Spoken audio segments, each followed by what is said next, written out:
যারা ইউরোপ কিংবা অস্ট্রেলিয়া বা উন্নত কোনো দেশে যারা এখন এই মুহূর্তে আছে, তাদেরকে আপনি জিজ্ঞাসা করে দেখেন, ভাই আমাকে নেওয়ার ব্যবস্থা করেন। তখন তারা বলবে, ভাই এখানে এসে কী করবেন, এখানে তো ভালো না, এখানে সমস্যা না, আপনি যেইখানে আছেন সেখানেই ভালো। আপনি যেইখানে আছেন বাবা মা আত্মীয় স্বজন সবাই আছে, খুব ভালো আছেন, কিন্তু আমরা এখানে খুব বেশি ভালো নেই, আমরা খুব কষ্টে আছি। তারা ইত্যাদি ইত্যাদি বলবে, কিন্তু তাদেরকে যদি দেশে একবারে চলে আসেন যদি বলবেন বা বলেন, তাহলে কিন্তু তারা কখনোই আসবে না।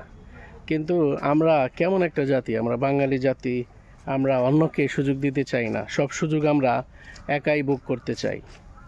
দেখুন না সরকারের অবস্থা, সরকারে যখন সাবেক প্রধানমন্ত্রী ছিল তখন সেই কিন্তু থাকতে চাইছে, 16 বছর থেকেছে, আরও 16 বছর থাকতে চাইছে।